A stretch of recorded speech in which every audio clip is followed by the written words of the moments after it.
¿Qué tal? Buenos días, El Salvador, ¿cómo están? Qué placer enorme saludarles a ustedes en esta mañana de día viernes 27 de junio de 2025. Como siempre, nos da muchísimo gusto estar con ustedes. A esta hora de la mañana le damos, como siempre, la más cordial bienvenida y un saludo especial a todos los salvadoreños en el mundo que siempre nos sintonizan y están pendientes de nuestra señal. Bienvenidos, vamos de inmediato.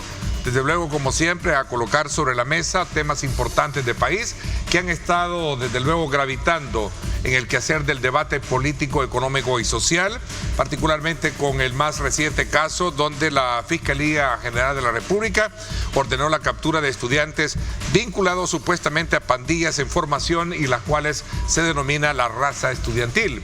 Esto sumado también a un cerco militar que se ha llevado a cabo en el sector del oriente de la capital, que son parte de las acciones que van encaminadas a eliminar por completo aquellos remanentes de grupos de pandilleros que desde luego estaban asediando en los últimos años la sociedad salvadoreña. Estos y otros aspectos importantes a abordar hoy en el programa. Le invitamos a usted a que nos acompañe.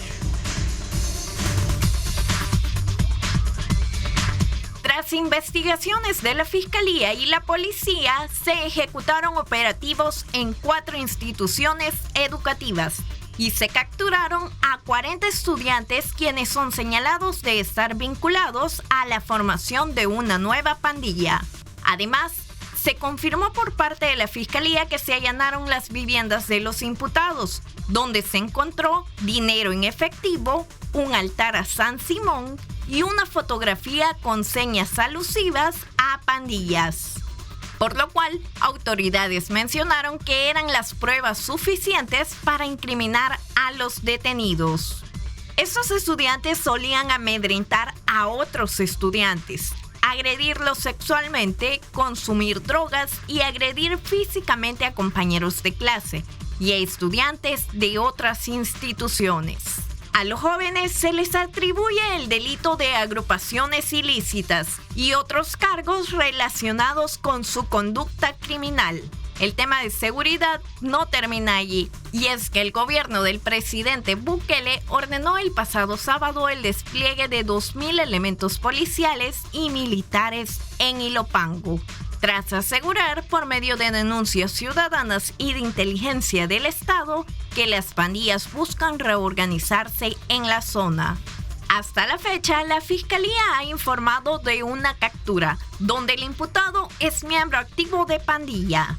Los cercos militares han sido implementados desde 2022 como parte de la 5ª fase del Plan de Seguridad del Gobierno. Para conocer más a fondo este y otros temas, los invitamos a seguir en sintonía de Diálogo 21 con nuestros panelistas. Informó Evelyn Granados.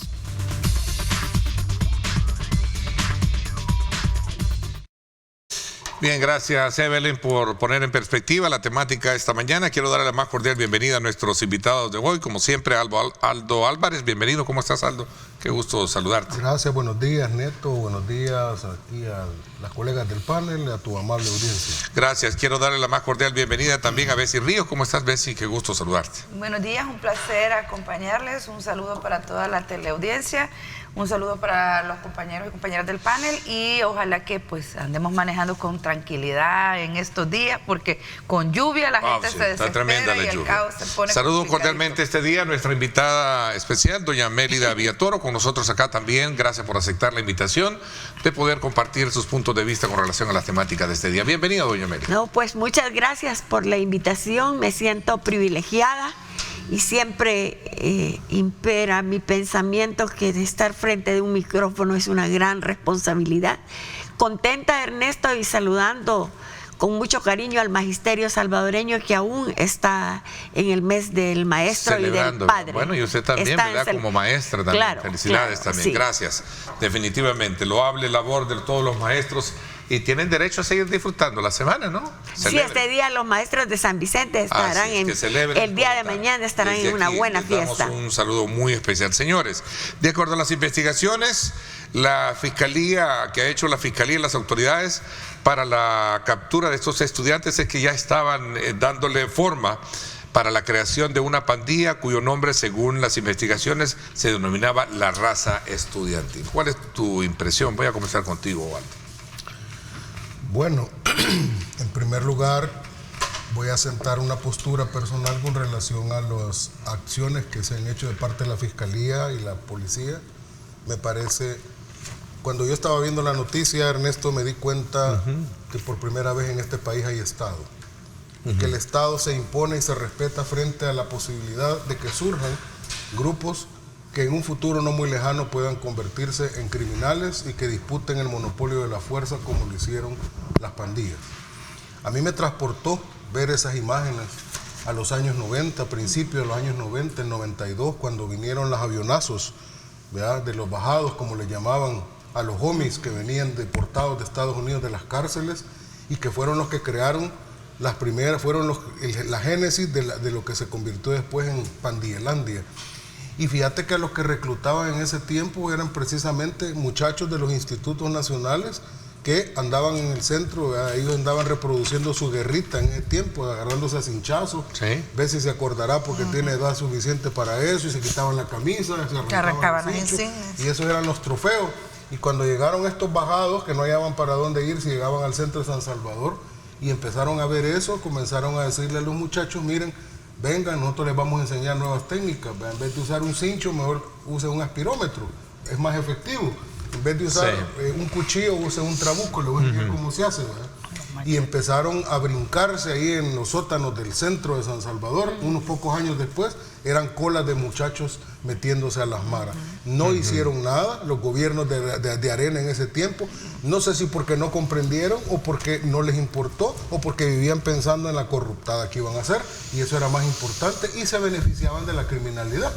Lo dejaron ir. Ahora este gobierno va a hacer lo que se debe hacer desde que la semilla está ahí, que en la posibilidad de reventar, es acabarlo desde el inicio, para impedir que eso tenga ramificaciones. Y porque tenemos que aprender de la historia de nuestro país, pues tenemos que sacar las lecciones. Muchos ahí de la pseudoposición andan diciendo, no, es que este es un show, es un montaje del gobierno para tirar una cortina. No, por Dios santo, ¿cómo va a ser un show ese? Si ahí están las evidencias, están los detenidos. Y bueno, algunos andan coqueteando ya con los padres, ¿verdad? Porque los que llegaron a la asamblea de Sucurul con votos de sangre ya andan viendo cómo consiguen apoyos también por ahí. Entonces, yo lo que digo es que, bueno, por primera vez hay Estado en este país que se está imponiendo, atacando a tiempo, antes de que eso se convierta en un monstruo. Vamos a ver, vamos Bessie y luego doña Mary. Correcto. Desde su punto de vista, y entramos a abrir el debate sobre los puntos y contrapuntos que encontramos. A ver, Bessie, ¿compartes tú lo que dice Aldo en su enfoque? Mira, hay una parte en la que tiene razón, el tema de la manera en la que Arena durante sus 20 años dentro de la administración pública se desentendió de sus obligaciones en cuanto al tema de seguridad. Dejó que se vinieran estos deportados o los famosos bajados, que se introdujeran en nuestras comunidades, donde tenías en aquel momento el boom de las maquilas y había mujeres que trabajaban 16 horas al día. Esos niños y esos jóvenes estaban solos en esas comunidades y fueron presas fáciles para las pandillas. No es un secreto que tanto el Inframen como el ex-ITI o INTI, el CAMUS, la ENCO y el nuevo Liceo Centroamericano fueron semilleros de pandilleros durante los años 90. Efectivamente, como tiene razón Aldo, pues yo estudiaba en los 90, me gradué en el 97 de bachiller.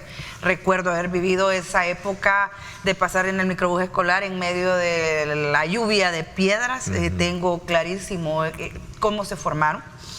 Ahora, lo que a mí me preocupa de estas capturas es que éstas se hayan generado más allá de, que no se hayan generado más allá de las denuncias.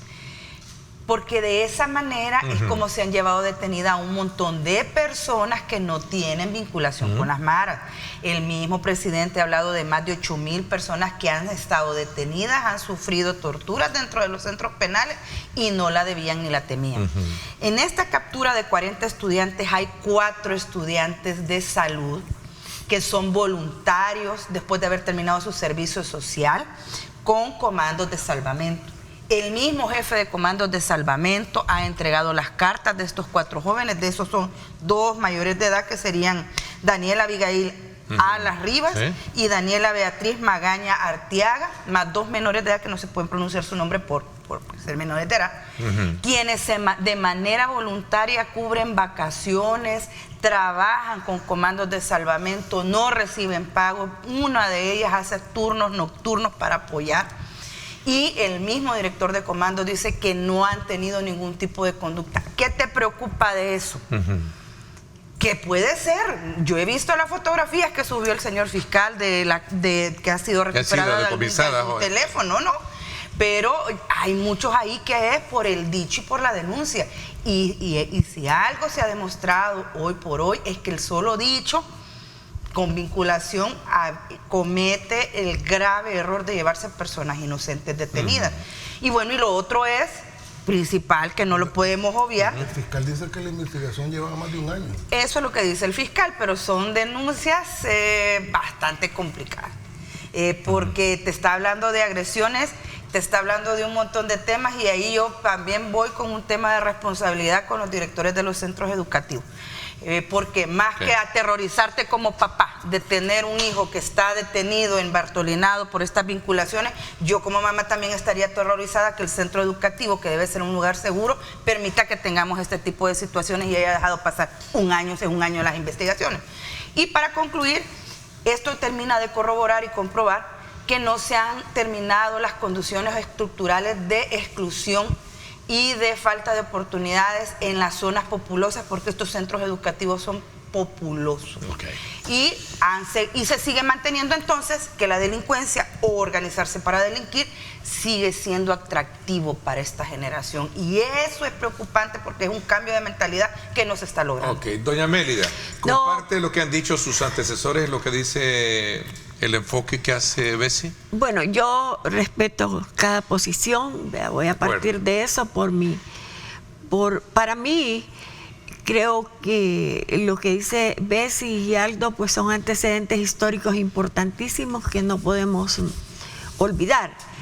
Pero yo quizás también quiero agregar un antecedente histórico sumamente importante: el deterioro que ha ido teniendo la educación por intereses privados, por intereses particulares. Soy maestra, trabajé 18 años en un aula, y decirles que lo que menos le interesaba al sistema en nuestro país era la educación. Al contrario, entre más ignorantes, más analfabetas están nuestros muchachos, era más fácil engañarlos, subirlos a los camiones a votar por el partido de gobierno. En fin, entonces hemos olvidado la educación integral. Hemos quitado los valores, el tema de moral, urbanidad y cívica se quitó en las escuelas a través de reformas educativas incorrectas, sin consulta, y solo para sostener sistemas políticos importantes para el sistema de gobierno en ese momento histórico.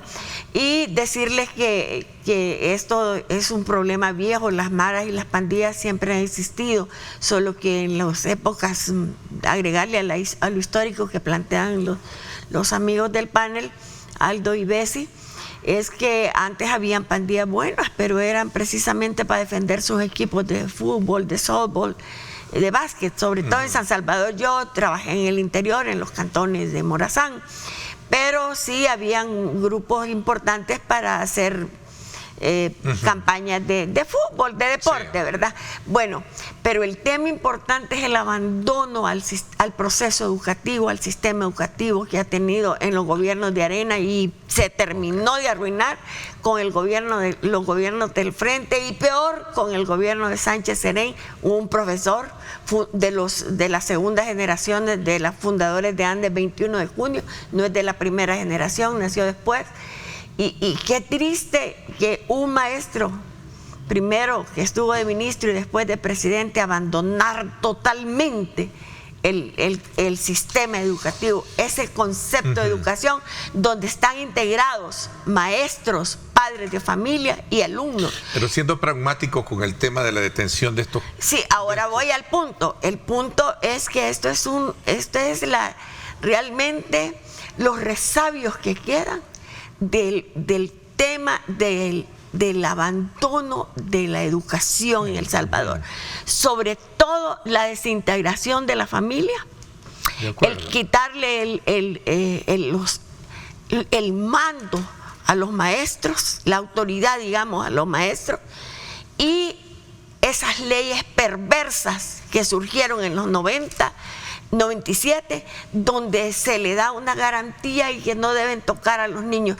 En este momento, realmente para el magisterio salvadoreño en estos años ha sido duro, porque ahorita este problema, Ernesto, no es aquí solo en los institutos de San Salvador. Sí. No, hombre, es en todo el país. Y es un alcance de una política, digamos, de combate que ya está llegando ya a tocar ese otro tinglado que obviamente era parte de lo que se venía diciendo. Hay que tocar la parte simiente de todo esto, el origen de lo que va quedando, el resabio, por ejemplo, porque esta es parte de la generación de lo que se están... Sí, estos muchachos son hijos, hermanos o familiares de pandilleros.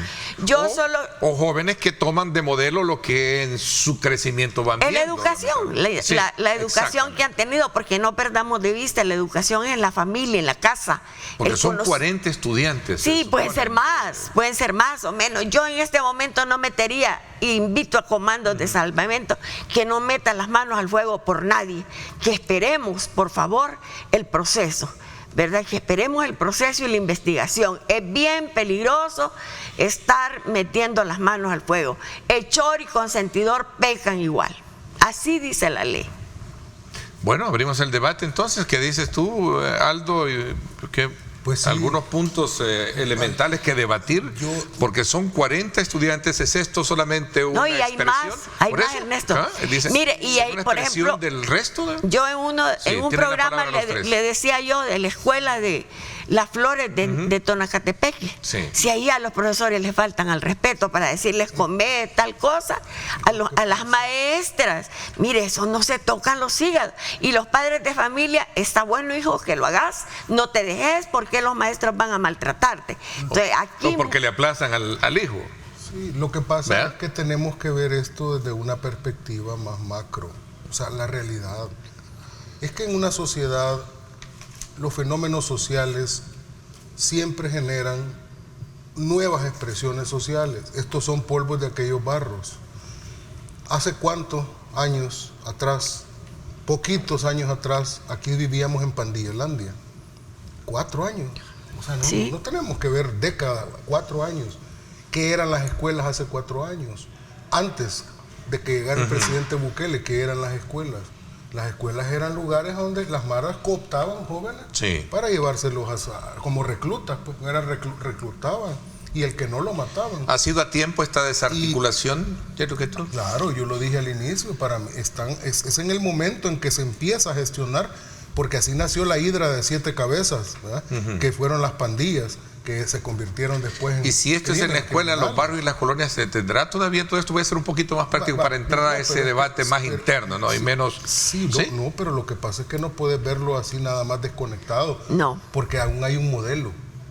El modelo de los antivalores, Neto. O sea, es que aquí se instaló el modelo de los antivalores en El Salvador. Y no estoy hablando solo del antivalor criminal que les pueda servir de referente a estos muchachos, porque sus hermanos, su primo, un conocido fue pandillero, que también deberían de no ser tan tontos, porque los deben de estar viendo presos o muertos. Deben ser bien orientados. Deben ser bien orientados. Por los padres. Presos o muertos.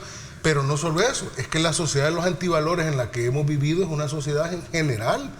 O sea, aquí la sociedad de los antivalores es a donde que sinónimo de ser inteligente es el más viviante. Sinónimo de ser el más listo es el que se salta la cola y se va para adelante. Esa es la sociedad de los antivalores. Esa es la cultura del viviente. Y cambiar la sociedad de los antivalores, bueno, tanto así que aquí, hasta en lo político, Neto, aquí salían de funcionarios de los gobiernos anteriores. Mira, ¿y vos cuánto jalaste para vos? No, fíjate que yo no agarré nada. Qué tonto, no robó. Pero mira, el planteamiento de Bessi es que también se está yendo gente inocente en todo esto. Solo porque mira, es que no existe un sistema penal perfecto en ningún país del mundo, hombre. A ver. Por eso las investigaciones deben de profundizarse. A mí lo que me llama la atención es que tenés una cárcel con una publicidad impresionante a nivel latinoamericano, casi puesta como un lugar de tortura a nivel internacional, que es el SECOT. Tenés la cultura de los 3 doritos después, es decir, que si alguien con un teléfono te agarra cometiendo un ilícito, a las 24 horas te van a agarrar. Tenés un fiscal que inmediatamente responde a las denuncias de redes sociales. Tenés un sistema en el cual la solo pertenencia a este tipo de grupos te platica 20 años. ¿Qué te hace que un cipote de 16, de 17 años, teniendo todo ese contexto, viendo todas esas imágenes, se vuelva y siga en ese ciclo de violencia? Más allá de decir fácilmente, es que el papá, es que el abuelo, es que el primo, es que un vecino. Hay condiciones sociales, hay condicionantes sociales que no se han cambiado en las comunidades, porque la seguridad, más allá de que estés metiendo cercos y tener cuerpos uniformados. Te pregunta que cuánto se va a llevar eso. Es la transformación para que estas comunidades no sigan siendo caldo de cultivo y para que las juventudes no sigan viendo una opción viable el meterse a estos grupos a delinquir. Y eso pasa por una reestructuración económica que no va de la mano. Pero si vos crees que apenas hace 4 años esto era Pandillelandia, en 4 años todos los modelos van a cambiar como que fuera arte de magia. Aldo, ya hemos discutido eso. Tienen la asamblea que les aprueba todo, tienen al fiscal, tienen al presidente, los 15 magistrados de la Corte Suprema les pertenecen, el ministro de Educación que hace que no hace nada o lo cierra escuelas. Esta es una formación cultural. ¿Cuánto lleva?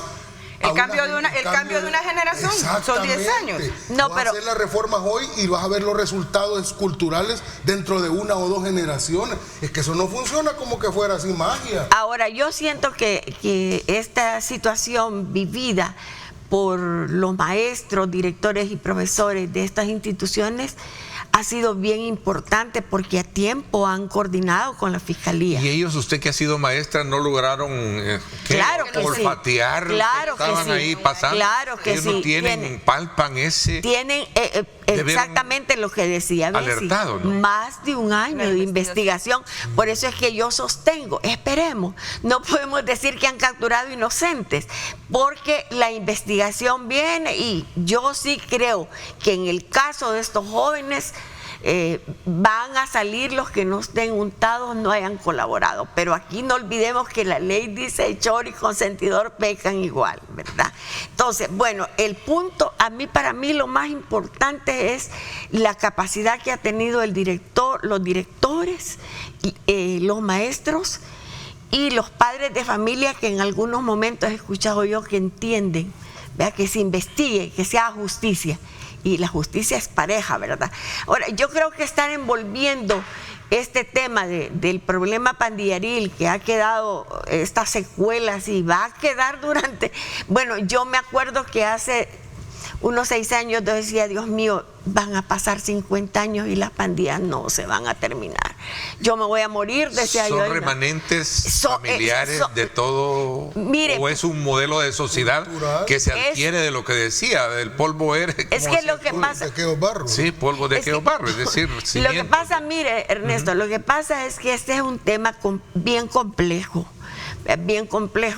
Y esta conducta, como ha llevado a los jóvenes primero a sentir que pertenecían a algo, ¿verdad? Pertenecían a un grupo. Sí. De ahí en ese grupo les daban poder, hasta poder para matar, pues, para asesinar, para delinquir, ¿verdad? Y de ahí lo económico, porque estas pandillas, ese es el punto. Ahora, yo sí quiero recordarles que aquí no hay tales. Mire, cuando no estaba el presidente Bukele, cuando no habían todas estas medidas, este estado de excepción, el control territorial y el estado de excepción, que es una herramienta constitucional y sus resultados son valorados por toda la comunidad, por toda la población, y además estamos respaldando este estado de excepción. Pero, ¿y se acuerdan del directo? ¿Cuántos años tenía el directo? Sí. ¿Cuántos había asesinado? Sí, ¿Y qué se hizo? Nada, lo sueltan y vuelve a seguir matando.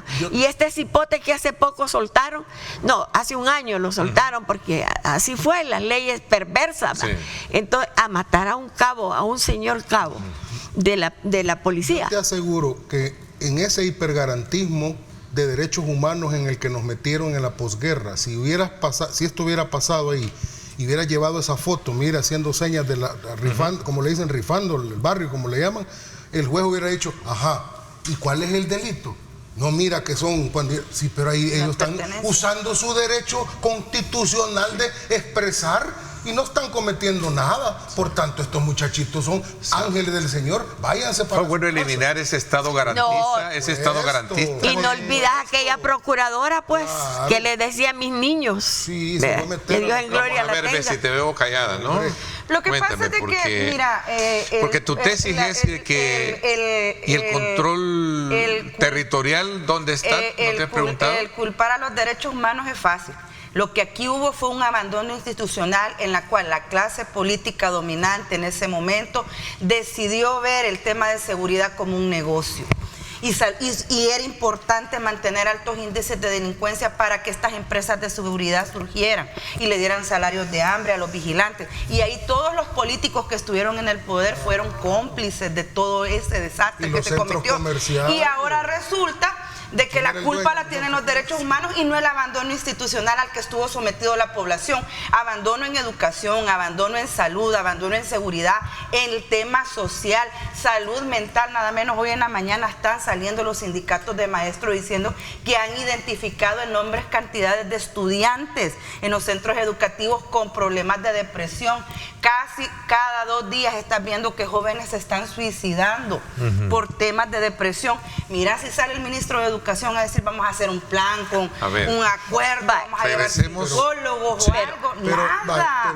Entonces, y después terminas diciendo, es que son antisociales, es que son parientes de pandilleros y por eso se meten a delinquir. Creo que eso es bien fácil, hay problemas estructurales, incluso del mismo abandono, de la misma disociación por problemas mentales, por problemas económicos. Pero yo solo le voy a decir una cosa, Bessie. Usted es mamá y usted tiene un control y una atención especial a sus hijos, me consta, porque usted siempre anda con sus hijos, en el fútbol, en el cafetalón, donde andan los niños. ¿Qué les cuesta a las nanas? Sí, peleándose por el gol, por el gol. ¿Y qué corona tienen las otras mamás y los otros papás que no pueden hacer lo mismo? Pues ahí es donde ve usted el interés, cómo se ha desintegrado la familia, cómo la educación, que es fundamental, la han destruido. Ok, voy a hacer una pausa y voy a dejar planteados 2 aspectos para ir cerrando este tema.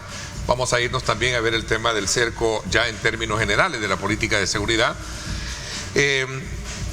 ¿Qué impacto tendrá este caso de desarticulación en estos 3 institutos frente a toda la gama, digamos, de escolaridad que tenemos en el país? ¿Se va a replicar? ¿Se va a tomar medidas? Es una de ellas. Segundo, significa de que se cumple, digamos, la duda, o mejor dicho, la pregunta, ¿verdad?, de que en el país todavía el problema no se ha resuelto de raíz, ¿verdad? Vamos a entrar un poco en ese enfoque, en ese análisis para ir cerrando y entrar también a otros aspectos medulares de la política de seguridad como tal. Pausa y regresamos con más.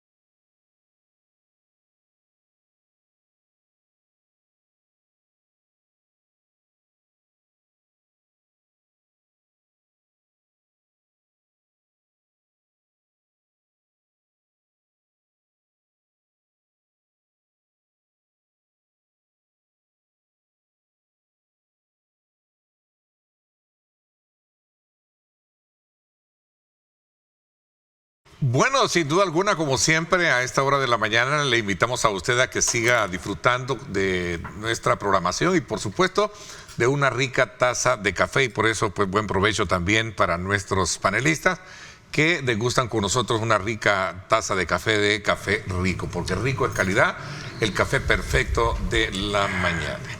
Bueno, vamos desde luego a ir un poco cerrando este ciclo de análisis, pero todavía en su esencia de debate, surge la pregunta si esto va a poner, digamos, como encender el foco rojo en otras instituciones. Sí. Primero, para ver la actuación que van a tener los responsables de las instituciones, los padres de familia, y el otro factor, si esto en algún momento es parte del buen funcionamiento que está dando la política de seguridad para poder desarticular todo esto. Sí, yo solo le digo, perdón, Aldo. Ya había pedido la palabra antes, luego va usted, doña Mélida. Dos aspectos. El primer aspecto, no solo basta la reforma en infraestructura que la está haciendo este gobierno como nunca se había hecho antes, de tratar de que sea infraestructura primer mundo educativo, pero también hay un espíritu interno, un cambio sustantivo dentro de lo que es no solo la currícula, no solo el pensum, sino además el tipo de espíritu que se va a inculcar dentro de las escuelas de aquí en adelante públicas. No voy a decirlo y no quiero sonar como no tengo la intención de sonar. Es que un claustro educativo no es una reproducción de la democracia en la sociedad, porque parte de una premisa, que hay una autoridad y que hay obediencia dentro del contexto de la educación y que se tiene que cumplir con eso, y el que está llamado a obedecer porque está siendo instruido y está siendo enseñado, tiene que obedecer a quien tiene autoridad. Eso tiene que cambiar. Y no estoy diciendo que van a hacer cuarteles en las escuelas, pero tiene que haber una reforma en ese sentido. Y por el otro lado, en segundo lugar, es que no se puede bajar la guardia. Y aquí el gobierno tiene que estar claro que no se puede bajar la guardia, porque los modelos no han sido sustituidos del todo. ¿Cuál es el modelo ahora de los jóvenes? ¿Cuál es el modelo de los jóvenes a seguir, digamos, adolescentes entrando a la juventud adulta? ¿Cuál es el modelo? Porque el modelo antes era el criminal, porque hacía dinero rápido y fácil, nada costaba. ¿Cuál es el nuevo modelo que se va a instaurar ahora? El Estado no puede bajar la guardia porque siempre van a haber, en El Salvador siempre han habido grupitos que tratan de desafiar al Estado. Eso ha sido así desde siempre. El monopolio de la fuerza lo tiene solo el Estado, pero siempre se lo quieren. Cuando van viendo que el Estado va reculando, que el Estado se va haciendo ausente, ellos dicen, bueno, avanzo otro metro más, avanzo 2 metros más. Cuando venís a sentir, ya se apoderaron de una parte del territorio.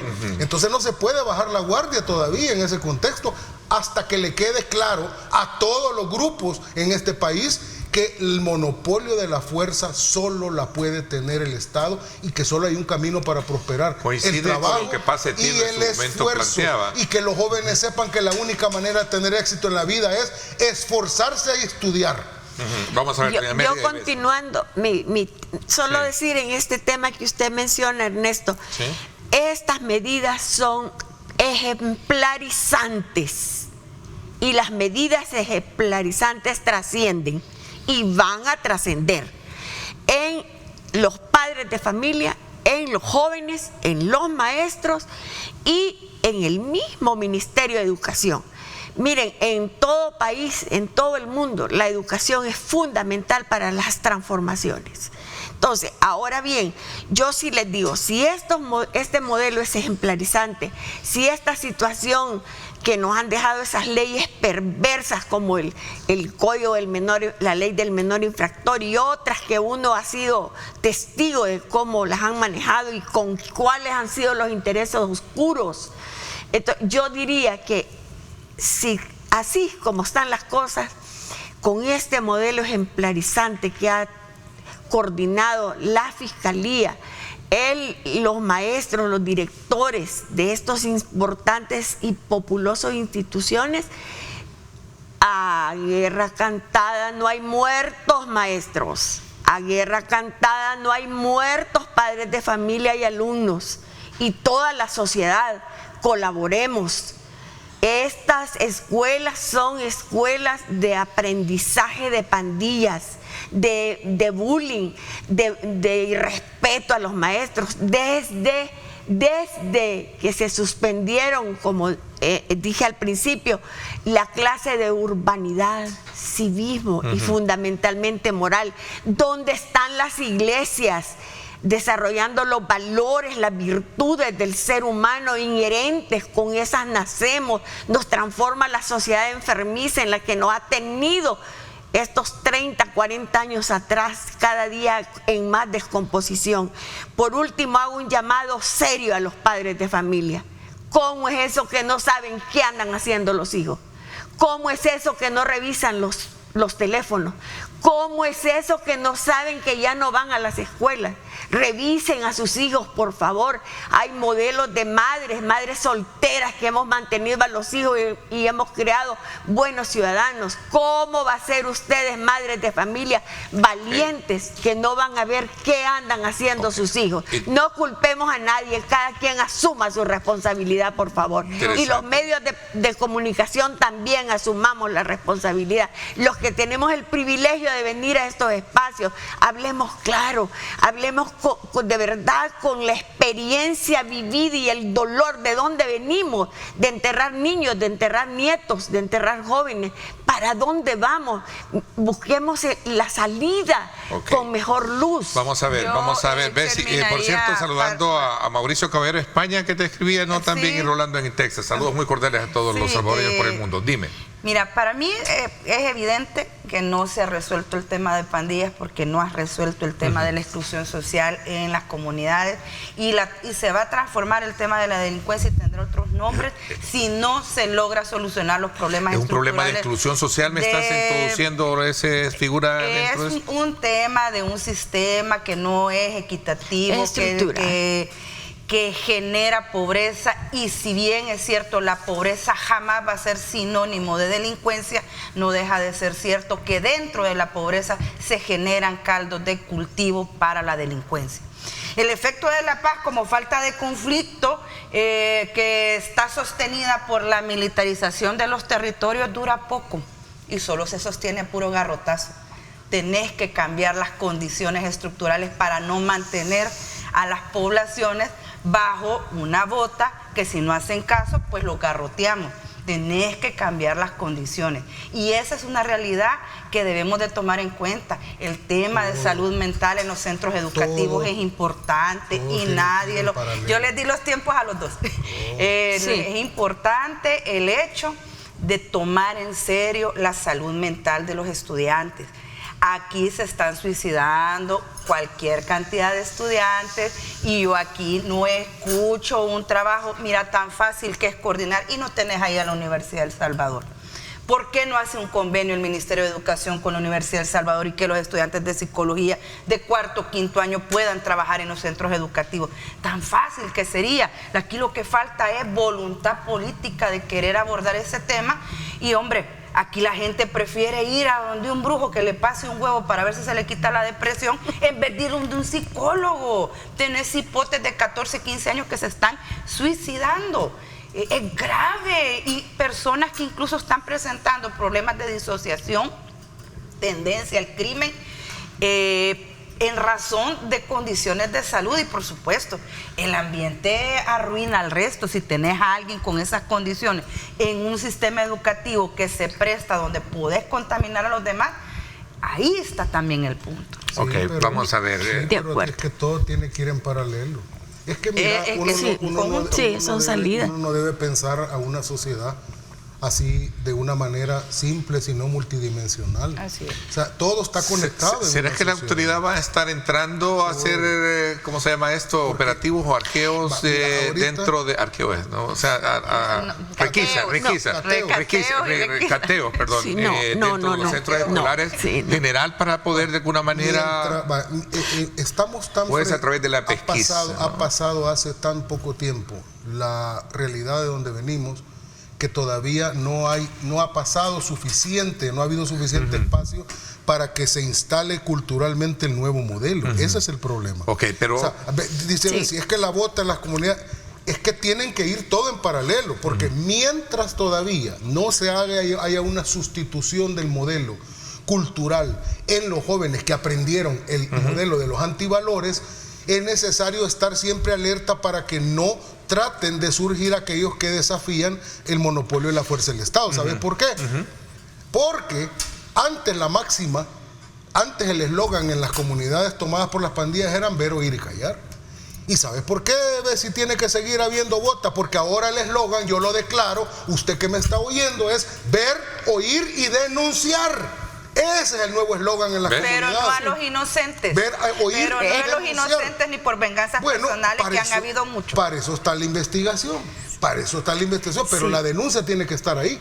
Tiene que estar ahí. Y la denuncia tiene que venir de todos lados. Del director de la escuela, del maestro, de los miembros de las comunidades, de las colonias. Tiene que venir de las propias autoridades. De todos lados tiene que venir. Porque ya no tenemos miedo. Antes lo que había era miedo. No, mira, mejor no, porque capaz que te va a pasar algo. No digas nada, nos van a matar. Mejor calladito nos Ver, oír y denunciar. Ver, denunciar. oír y denunciar. Vamos a ver, doña Amelia. Yo solo agregaría, con mi experiencia vivida, en qué momento se pierden o se contaminan los jóvenes, en el momento que salen de la escuela a su casa, o viceversa. Entonces, por eso el magisterio salvadoreño está solicitando en este momento más coordinación con la Policía Nacional Civil, con la seguridad Para tener un mejor control para de eso, tener porque en ese ¿qué espacio. estará pensando más allá del ideal del que estamos hablando acá? Hay un padre de familia que está en este momento pensando, bueno, mi hijo va a este instituto público, a esta escuela pública. Vaya, ¿Qué le podemos decir? Primero hay que, yo creo, Bessie, que a los padres de familia ocupan más psicólogos que los hipotes ahorita, porque son los que están permitiendo que están permisibles, y es que también son malcriados con los papás, son bien malcriados, y es que como ellos creen que saben más que los tatas. Pero el punto, mi experiencia, se pierde en ese espacio que puede ser varias cuadras o kilómetros, ¿verdad? Entonces, está bien que se coordine con la seguridad pública. También yo creo que la Policía Nacional Civil debe seguir aquel espacio que tenía con la policía comunitaria. Ellos conocían perfectamente a los papás de estos jóvenes.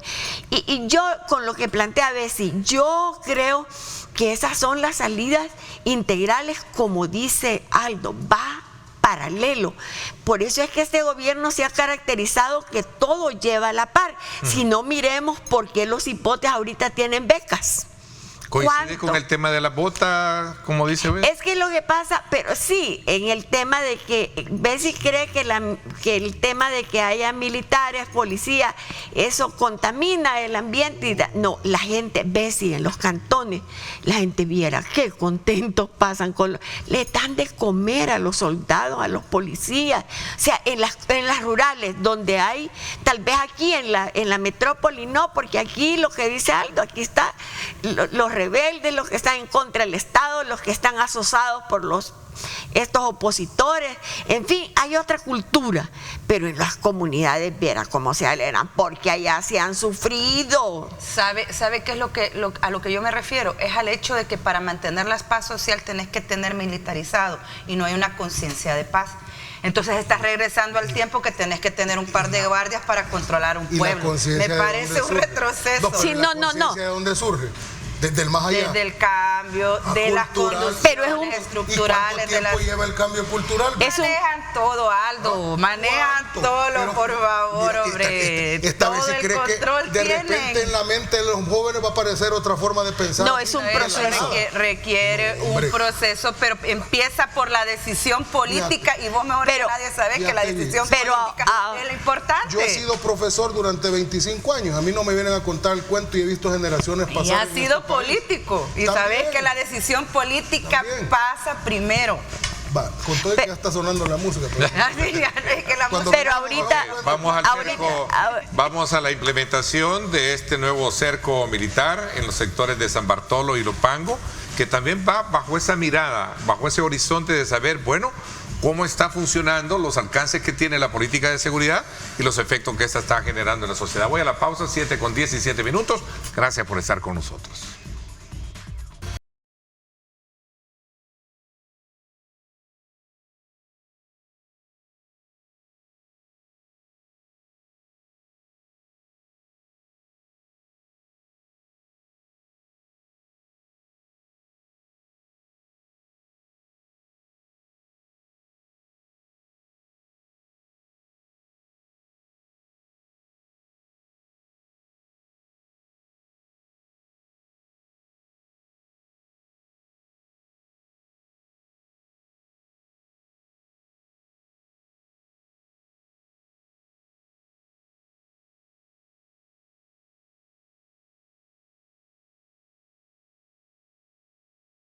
Bueno, gracias. Ahí está Salnet. Vamos al siguiente espacio donde vamos a precisamente hablar sobre, bajo el mismo enfoque de analizar el tema de la política de seguridad, que comienza desde luego sobre la base de poder controlar los territorios, meter a la cárcel, creo que andan alrededor de los, ¿qué cantidad? 86,000, pero por ahí escuché una versión que decían que andarían sueltos todavía 40,000.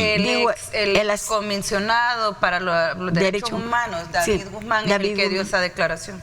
Sí. Hace poquito. Hace poco. Esto lleva a que el presidente ordene el pasado fin de semana el despliegue de casi 1.500 soldados, 500 policías, para establecer un cerco en el sector de San Bartolo, provocado por una denuncia pública que constantemente hace la población a través de las redes sociales. La utilización de las redes sociales es evidente que sigue siendo el talón de Aquiles de esta administración. Si vos querés que algo se reaccione o se tome inmediatamente, se retome desde la institucionalidad, tenés que volverlo viral en redes, lamentablemente. Se suben las fotografías de unos jóvenes que, según la denuncia, al menos que se establecía en redes sociales, estaban fungiendo esa labor de posteo o de vigilancia. Además, indicaban de que habían varios de estos que efectivamente sí eran parientes de pandilleros y que habían llegado a ciertos negocios a decirles que se reactivaba el cobro de la renta y que tenían que regresar a pagar la extorsión, ¿verdad? Mal llamada renta, esto es una extorsión. Y el tema de controlar quiénes ingresan y quiénes no a las comunidades. A mí lo que me preocupa es que se supone que tenés constantes patrullajes en la zona. ¿Cómo es que la policía no los había identificado? Sobre todo cuando tenés peinado el terreno. Tan peinado lo tienen que en este cerco militar, ¿cuántos han agarrado? 2. Sí, pero en 19,000 kilómetros cuadrados no puede. Estamos hablando de Ilopango, no exageres, estamos hablando de Ilopango y específicamente de San Bartolo. Y no van casa por casa, pues. Pues es que la denuncia es ciudadana. Y además eso de las redes, y no así se informa la gente ahora, así se comunica. ¿Dónde crees que te están viendo ¿Dónde crees que te están viendo ahorita un montón de gente este programa? O sea, esa es la realidad que tenemos hoy. ¿Y qué vamos a hacer? Pues el que no quiera verlo, pues está ciego. No, mira, yo quiero compartir una experiencia. Cuando hablo de los modelos, eso es importante. El nuevo modelo de ciudadano, el nuevo modelo de estudiante, porque ahí es donde el ciudadano se está formando. Fíjate que yo te voy a contar un caso. ¿Cuál es el modelo que tenemos en El Salvador, desgraciadamente todavía instalado?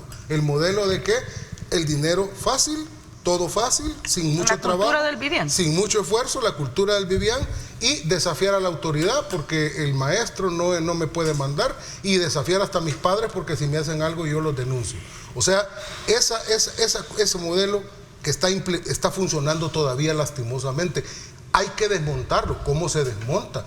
Una contracultura a donde se instale un nuevo modelo de lo que es el éxito. ¿Qué es lo que muchos de estos jóvenes entienden por éxito?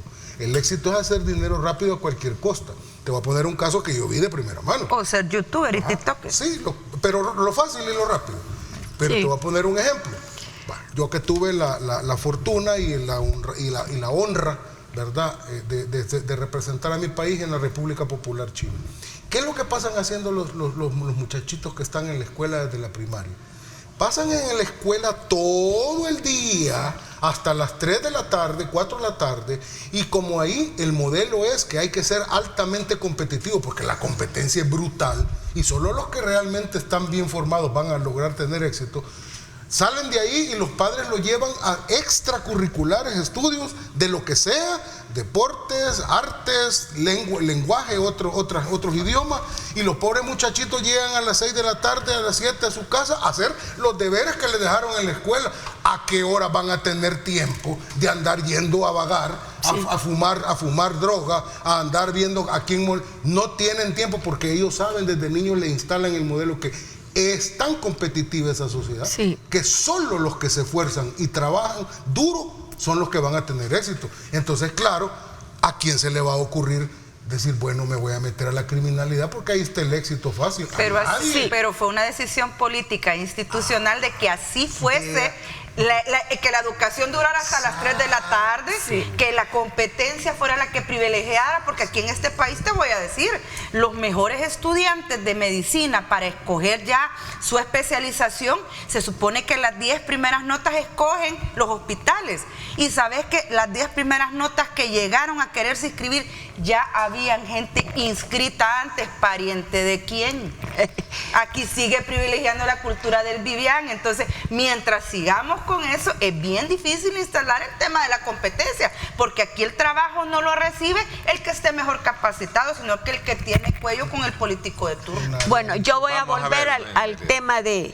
Vámonos a San Bartolo. Que sí, me parece a mí que el gobierno está dando los pasos lentos pero seguros para cambiar los problemas estructurales que señala Bessie, ¿verdad? Y yo también lo señalo. Entonces, creo que sí. No sé, Bessie, me gustaría saber la fuente de los suicidios.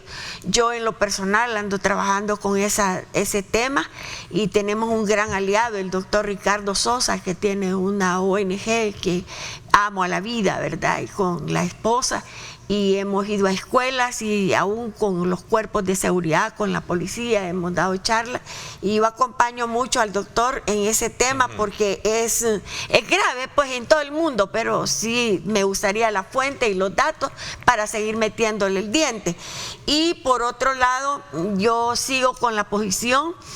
Mire, en otras épocas, Bessie y Alvin Neto, si fuera el Escalón la que estaba amenazado, hubiera llovido los policías y los guardias, pero hoy es San Bartolo. Qué bueno, ahí está el pueblo, ahí está nuestra gente, la gente a la que debemos representar nosotros, no olvidar de dónde venimos.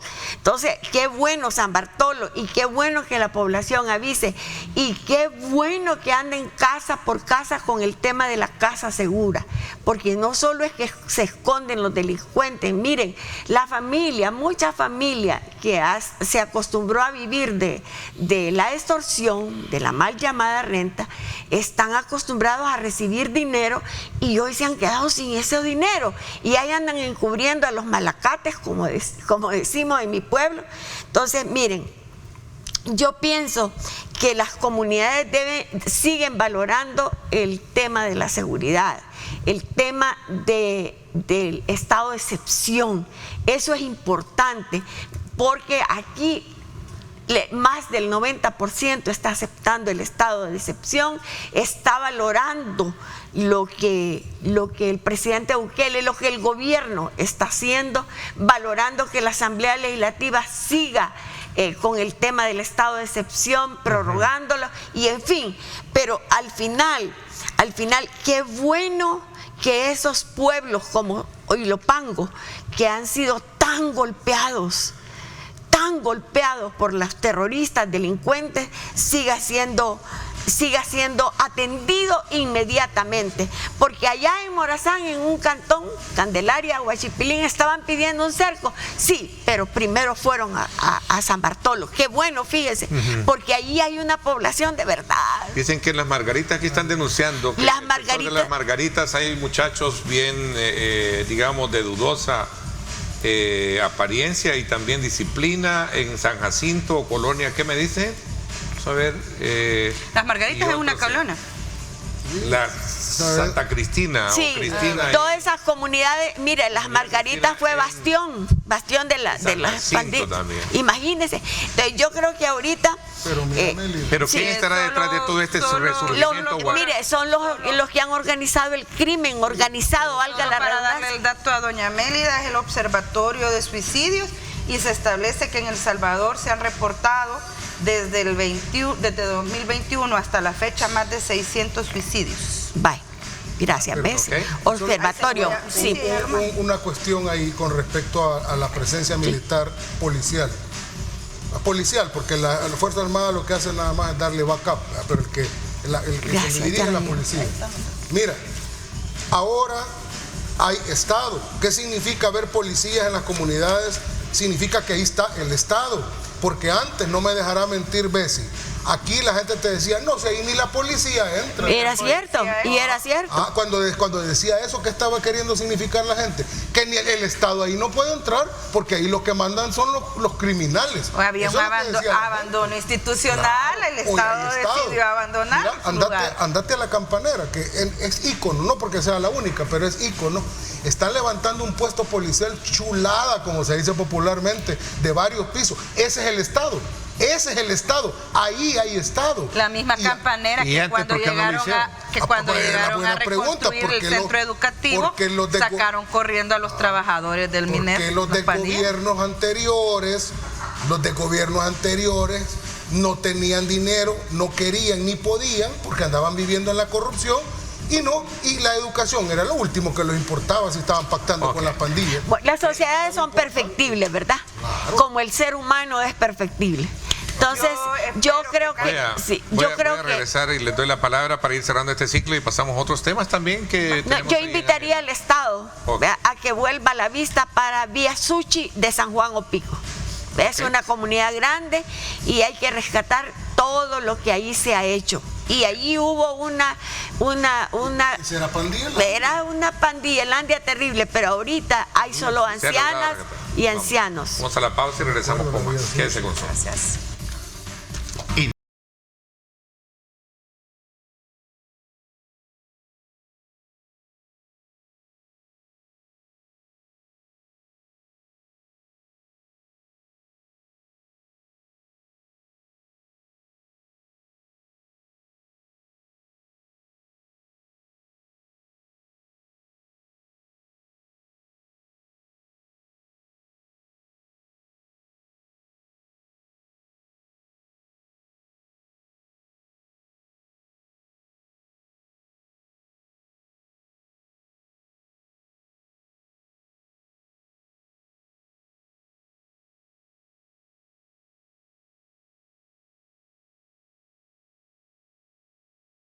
Bueno, cerramos un poco el ciclo concluyente. Me decía Bessie que querías para cerrar el tema y pasar.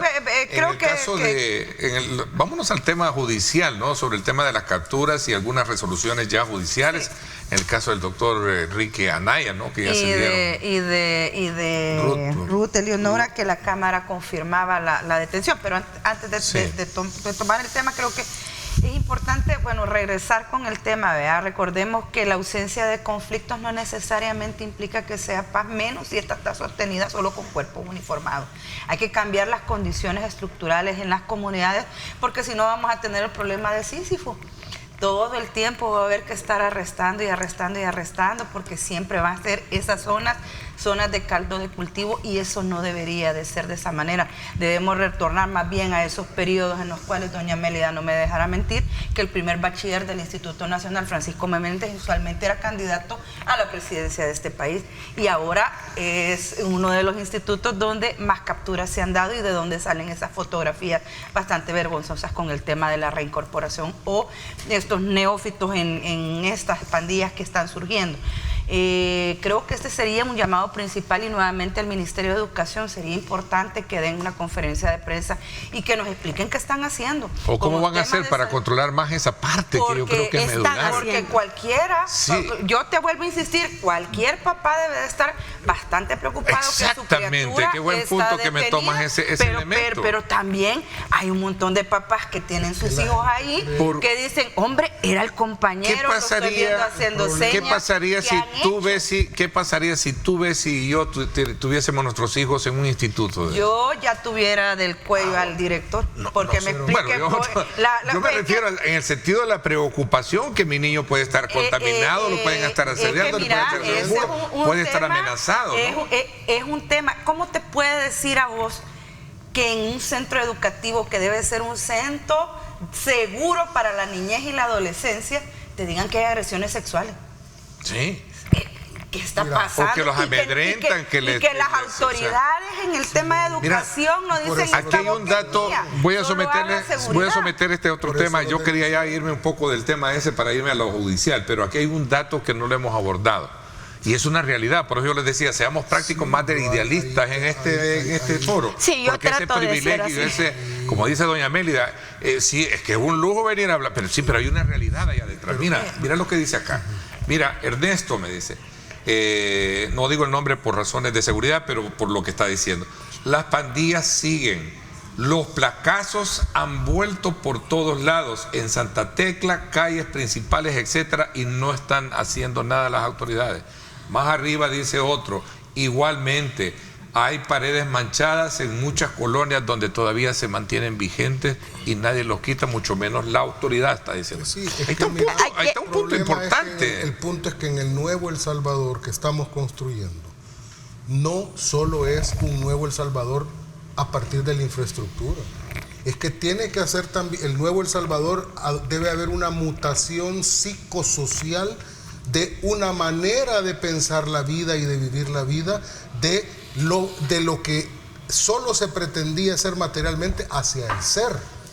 O sea, nosotros somos una sociedad a donde aquí sinónimo de éxito y sinónimo de ser importante es cuánto tienes, cuánto vales. Y no qué eres, el ser, del tener al ser. O sea, si yo me formo, me esfuerzo, obtengo mi título y además tengo valores y me comporto bien, eso me va a dar rédito. No, aquí no. El que se esfuerza, se comporta, al final termina pobre. Regresemos a los placazos. Si tenemos esa realidad, un elemento más para que se continúe todavía con la digamos, la presencia fuerte de la autoridad, la denuncia como esa que estás leyendo. Por eso es importante ver, oír y denunciar, porque eso le permite a las autoridades seguir líneas de investigación a donde continúa ese desafío todavía a la autoridad del Estado. Sí. Entonces, yo te digo, y conecto varios temas que creo que querés tocar.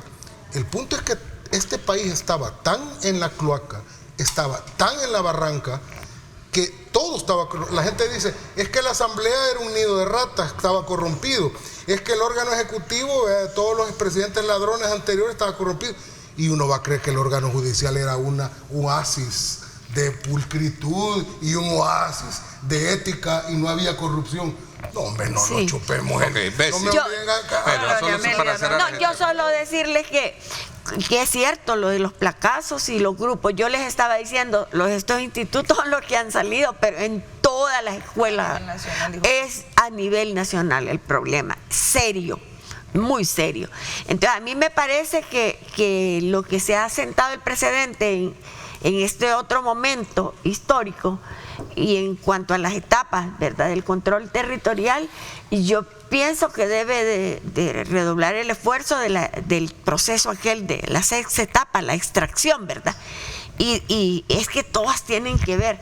Bueno, pero el punto importante es continuar con la denuncia ciudadana. Muchas gracias a los que están denunciando. Ver, oír y denunciar. Ver, oír y denunciar. Ese es el llamado que hace Aldo, lo cual yo comparto y hay que seguirlo imprimiendo. Y de verdad, y las autoridades estar listas. Las delegaciones, las estaciones de policía no se hagan indiferentes ante lo que las personas están yéndoles a contar.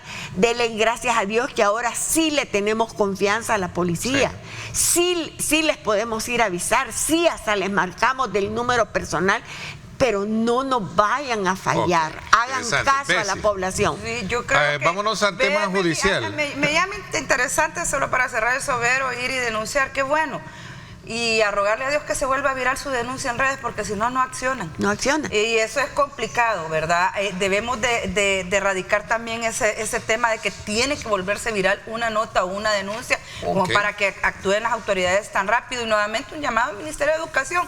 No se pueden quedar callados. Son los centros educativos más grandes y más importantes de este país los que están viendo involucrados nuevamente a semilleros de pandilleros que están haciendo para proteger al resto del cuerpo estudiantil. Mire, Bessie, ¿qué les parece el tema de los alcaldes? Yo creo que este momento deberían en este espacio que la gente del municipio, del cantón, del distrito, que los alcaldes colaboren más con el tema. Bueno, vamos a tocar ese tema más adelante. Bessie, con los agentes del cantón. El tema para abrir este tema de la evaluación judicial en el caso de las detenciones que han tenido el doctor Enrique Anaya y también esas resoluciones, ¿te parece que? En ambos casos se presentaron los habeas corpus, en ambos. dieron al lugar, más allá para el seguimiento con el tema de la protección al derecho a la salud, y se establece que puede existir una vulneración en el tema del derecho a la defensa por el aislamiento y la aplicación del régimen de excepción. Además, es un llamado al Ministerio Público que no necesariamente tienen que ocupar los 15 días para hacer la presentación de la documentación, aunque no les establecen un plazo. O sea, es un poco gallo gallina, y creo que aquí es bien importante explicar, y yo lo voy a retomar, ya lo había dicho en otro programa.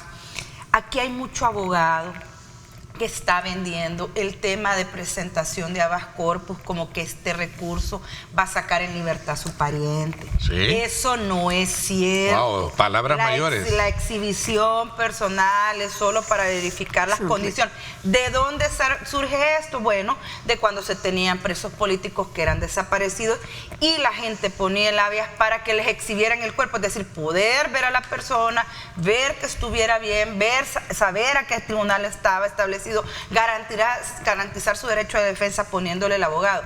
Estos recursos no sirven para sacar a su pariente de la cárcel, y un llamado a ese montón de abogados sinvergüenzas que andan cobrando enormes cantidades de dinero por presentar recursos de habeas corpus que no son recursos complicados.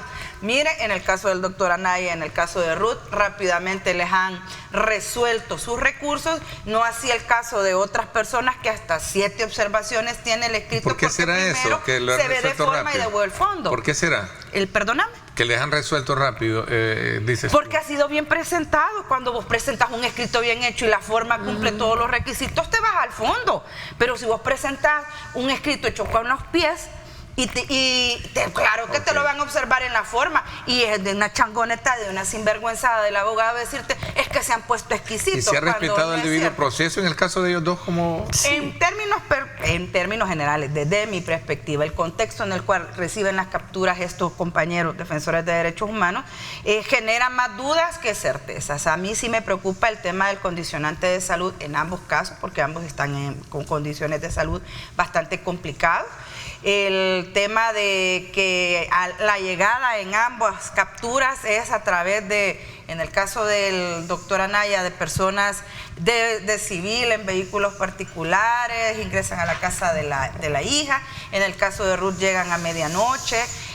Los procesos están, y esto es lo más grave, están en reserva. Y ahí eso te genera mayores especulaciones, porque la reserva, si vos tenés toda la información, exponela. ¿Por qué lo vas a ocultar? ¿Por qué lo vas a reservar? Simple y sencillamente porque probablemente no esté bien sostenido cada uno de los procesos. Ok, voy a una pausa, le doy la palabra a doña Mélida y también a Aldo para hacer sus comentarios alrededor de este tema. También me están preguntando ahí qué piensan de ese tiroteo, si es cierto o no ese video que anda de Metapán. Vamos a... que en esa zona es famosa por otras delincuencias. No tenemos la fuente correcta. Vamos a ver, vamos a la pausa y regresamos con más. Gracias por estar con nosotros.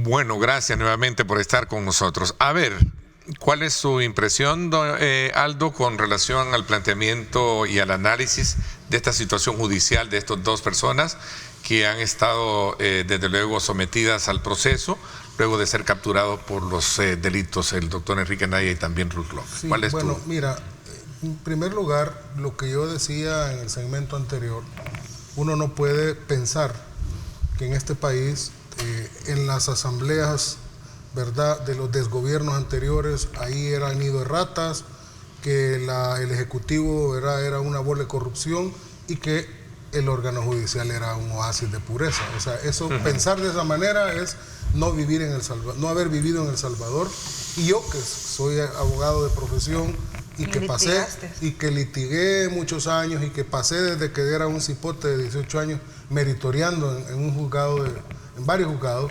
sé yo cómo funcionaba. A mí no me van a contar cómo era el sistema judicial de este país. Yo sé lo que había.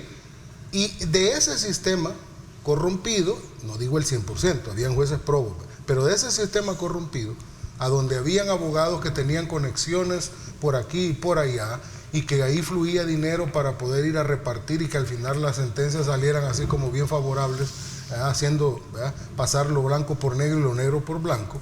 Eso todos lo sabíamos, que así era, y había un club de abogados, y a todo nivel, así como habían unos en los juzgados antes de lo penal, el sacabolos, el saca delincuente de poca monta, así habían también hasta en la sala de lo constitucional. Hay que decirlo con todas sus letras, en distintas salas, no solo en una. Pero ¿qué tiene que ver? Me quiere decir que... Espérame, esta persona a la que se le imputan los delitos de enriquecimiento, el del señor Anaya, este abogado, yo no sé realmente si, y las investigaciones lo dirán, pero lo acusan de que en esos esquemas es donde se enriqueció bastante, de esas maneras de operar y de tener estas conexiones por aquí y por allá. No por el hecho de que se haya convertido en un rabioso opositor, ¿verdad?, del gobierno del presidente Bukele, que incluso llegó hasta allá en la última etapa hasta el insulto, ¿verdad?, y a la bajeza. No, es por esa participación en ese esquema. Lo mismo la señora Ruth Eleonora López, porque la gente, de repente mucha gente la conoció a esta señora a partir de lo que empezó a hacer en esta ONG donde trabajaba, pero no conocen la trayectoria que ha tenido hacia atrás, incluso como funcionaria de los gobiernos del FMLN. Vaya, pero independientemente de eso, a mi modo de ver, se les están garantizando el debido proceso. Es más, el habeas corpus, que para los que no saben mucho de eso, la exhibición personal en realidad es un amparo, solo que es un amparo especial para el derecho a la libertad, pero en el fondo es un amparo. Este tipo de trámites que se han y se ha resuelto rápido, ¿verdad?, es porque precisamente, mira, si en este país, como muchos dicen de los pseudo opositores, que aquí no llueve, aquí llueve a la hora que el presidente Bukele dice y que tiembla cuando él decide, entonces quiere decir que aquí no se le hubieran respetado ninguna garantía procesal a esto, no tendrían la oportunidad, ni siquiera les hubieran admitido un habeas corpus in limine, se puede decir inadmisible, porque por la razón que sea, por impresentable, había una figura improponible, por impresentable, por improponible, y ya no tienen ni que dar mayor explicación los jueces. Pero no se recibe. Es más, en el caso de la señora López ya creo que se nombró al juez ejecutor en ambos casos, que tienen que ir a verificar in situ si la libertad realmente está restringida legalmente. Porque una de las consecuencias... Pero ¿no es esto una persecución política, como en algún momento dice la oposición? ¿Cómo lo ves? A mí no me parece, porque entonces si persecución política hubiera, de esa pseudo oposición que hay, ya todos estarían presos. Y hay unos que incluso peores, porque yo a la señora López nunca la vi insultando a la familia del presidente, por ejemplo. Ella hacía su trabajo, ¿verdad?, digamos en forma bastante técnica. Pero hay unos que hasta han insultado al presidente y a su familia. Ya quisiera ver yo a alguien allá en la dictadura de los Ortega Murillo, sus majestades Ortega Murillo, que alguien insultara a Daniel. No, hombre, sin más tarde en insultarlo que en meterlo preso. Pero estarían todos presos.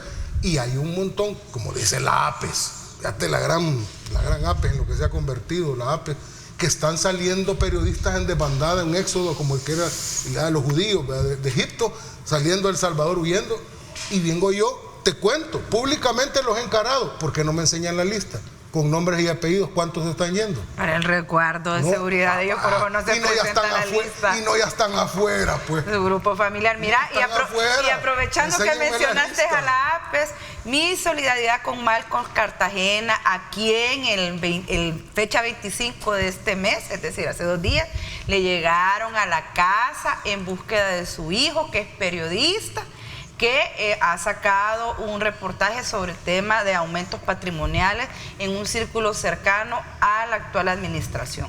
Después dicen que no es persecución, hombre, pero se sabe cuál es el trabajo de Malcolm, el trabajo de Ruth, el trabajo del doctor Anaya. Camina como pato. Mira, y hace cuac. Yo te voy a decir algo. Cuando Eugenio Chicas era presidente del Tribunal Supremo Electoral y ella era la mano derecha de él, uno se pregunta cómo alguien que estuvo tanto tiempo viviendo en Cuba de repente aparece en El Salvador ahí siendo la mano derecha. Bien raro, porque habían otros, incluso se molestaron porque habían sudado más la camisa. Pero ¿quién era Eugenio Chicas? Fíjate que yo, que estuve durante muchos años en la Junta de Vigilancia Electoral como director de la representante de CD, junto con el finado Juan José Martel, éramos los directores. Él era propietario y yo era suplente. Conocí durante esa parte, gran parte de esa administración, y tuvimos que, porque lo teníamos que estar viendo seguido, incluso al que es compañero de vida de ella, que era el secretario general de ahí del tribunal, Luis algo se llama, Benavides creo, ahí creo que se conocieron. Teníamos una relación directa, y ¿sabes lo que se decían? Porque yo platicaba con los del FMLN en ese tiempo, los que eran directores.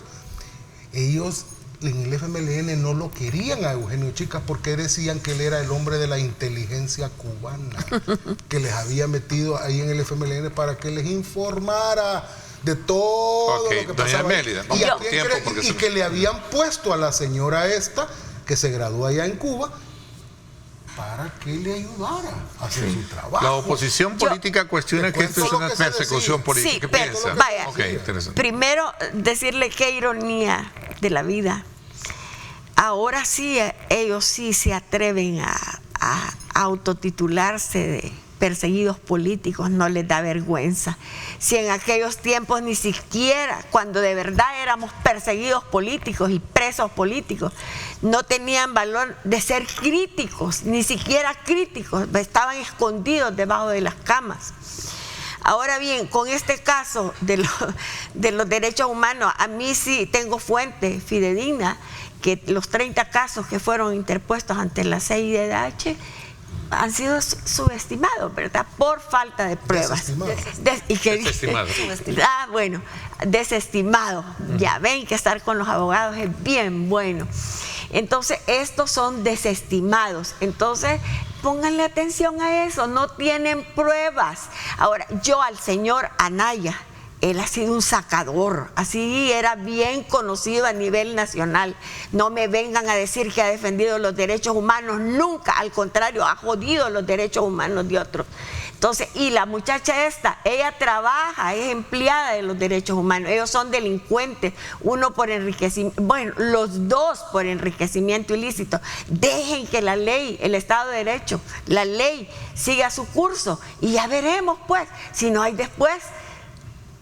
Miren, ojalá, como dice Aldo Álvarez, que ese proceso sea lo más tranquilo, lo más transparente, y qué bueno que hubo habeas corpus.